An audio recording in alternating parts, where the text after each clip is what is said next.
Un nouveau tournant ce jeudi 26 juin 2025 à Arusha en Tanzanie, dont l'affaire opposant la République démocratique du Congo au Rwanda.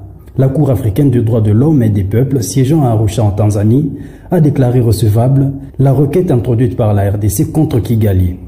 L'affaire remonte à août 2023 lorsque Kinshasa a saisi la Cour pour dénoncer de graves violations des droits de l'homme commises sur son territoire, notamment dans l'est du pays.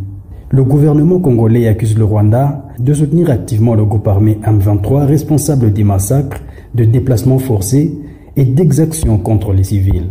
Dans sa décision rendue publique ce matin, la Cour rejette les exceptions soulevées par les avocats du Rwanda, qu'il s'agisse d'incompétence territoriale ou d'absence de différends. Elle se dit pleinement compétente pour examiner le fond du dossier et fixe un calendrier précis pour la suite de la procédure.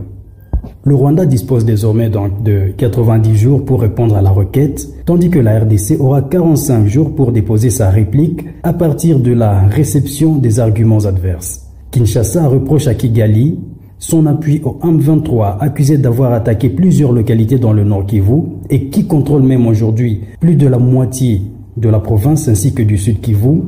Il évoque même les massacres de Kishiché et Bambo, des violences qui, selon les documents versés au dossier, auraient fait au moins 130 morts et causé le déplacement de plus de 500 000 personnes rien qu'en 2022. Les avocats de la RDC ont également demandé que des réparations adéquates soient accordées aux victimes.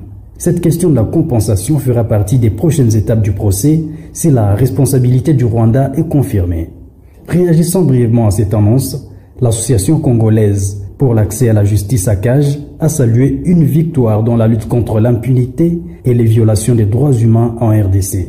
C'est donc une étape importante sur le plan judiciaire et diplomatique pour la RDC. Le procès suit son cours à Arusha et tous les regards sont désormais tournés vers la prochaine phase qui est celle de l'examen du dossier dans le fond.